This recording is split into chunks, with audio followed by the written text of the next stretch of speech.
Isaiah Thomas, I choose you. Okay, Denver Nuggets, let's get into it. Off-season review. So, the Denver Nuggets, they re-signed Jokic to a max contract, 5 years, $150 million.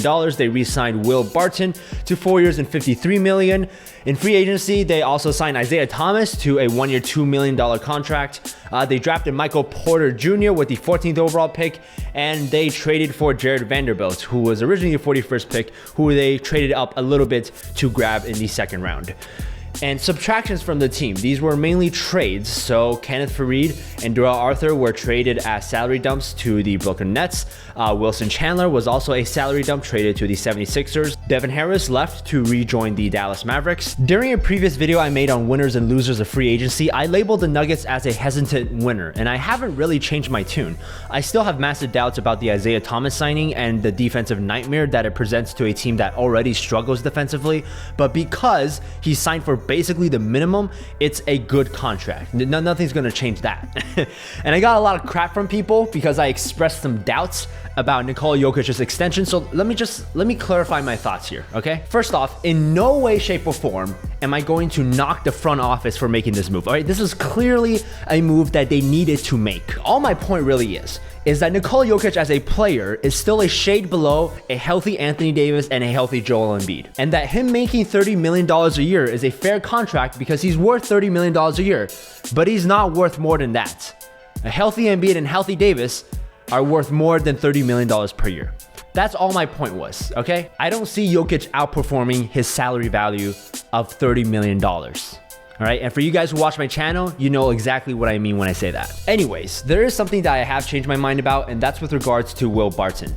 When the signing first happened, I thought it was a great contract, but after seeing Marcus Smart get the same deal and Tyreke Evans signing for less, I'm a little less excited about the deal. I still think Barton's a very underrated player, and he's the type of player that any team wants, like a well-rounded wing player who can shoot threes. And it's not a bad contract, but I think right now it's just slightly above market value, if anything. I would also love to offer my thoughts on Michael Porter Jr., but I'm going to refrain from doing so because the guy had yet another back surgery in July after being drafted. It sounds like he wants to be ready by the time the season starts, but it might be actually smarter for Denver to give him more time. I don't want to comment on him until I physically see him on the court. Jared Vanderbilt is kind of your typical athletic center with no skills. I am impressed by his quickness and his defensive versatility, but watching him play, I feel like this is one of those rookies that's just going to jump at every single shot near the rim, which is a huge problem because one major difference between NBA and college is that when you jump at the NBA level when you're not supposed to, you're almost always giving up a basket or 2 free throws. But the thing is, I doubt that he's even going to play at all this season, seeing as the Nuggets not only happen to have one of the best centers in the league, but also have one of the best and highest paid backup centers in the league in Mason Plumlee. Overall, I'm giving the Nuggets a B+ for their offseason. The money dumping moves are what really carried their offseason in my opinion, because for a minute, it was actually kind of getting scary with who they were trying to keep. They successfully avoided the nightmare scenario of not being able to get rid of Kenneth Faried and Wilson Chandler and then not being able to re-sign Will Barton. That would have been pretty bad. Here is the Nuggets depth chart. Now, I'm just gonna move right into what I think will be the defining attribute of their season. Defense, okay? The Denver Nuggets ended last season as the 6th worst defense in basketball, which is obviously not going to cut it for what this team wants to accomplish. There are many places they can look to improvement, although none are really that promising. If Paul Millsap can stay healthy, that will obviously help a lot. Nikola Jokic, you know, Jokic isn't as bad defensively as some make him out to be, but he might already be at his defensive limits already. I mean, I can't imagine someone like him taking big strides on that end of the floor. If somebody can convince Jamal Murray to work on his defense, that would actually do a lot of work. I think there's room that Jamal Murray can actually become a Steph Curry type of defender where he's not great in one-on-one situations, and I don't think he ever will be, but he could be good with rotations, he could have quick hands, and maybe try hard. With the addition of Isaiah Thomas, the Nuggets don't have much time to figure this defense out.